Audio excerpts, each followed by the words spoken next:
Hi good morning. এই ব্লগগুলো না অনেক দিন আগের করা, বাট সময় মতো আমি এইগুলোকে এডিট করতেও পারছি না আর তোমাদের সাথে শেয়ার করতেও পারছি না। তো যাই হোক, এখন ভাবছি একটা একটা করে এডিট করব আর তোমাদের সাথে শেয়ার করব।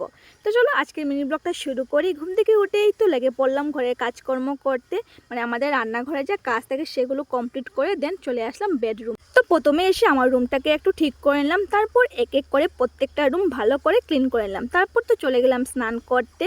তারপর আমি আর ভিডিও নেওয়া হয়নি। সন্ধ্যার সময় অনেকটা সময় রেস্ট নেওয়ার পর উঠে একটু রেডি হচ্ছি, বিকজ যাব হচ্ছে একটু কাকুনির ঘরে। স্পেশাল ডে আছে, দেখতেই পাচ্ছ আজ হবে কাকুনির ঘরে ফুচকা বাইরে। অনেকগুলো ফুচকা সবাই মিলে তৈরি করে আমরা বসে পড়লাম খেতে।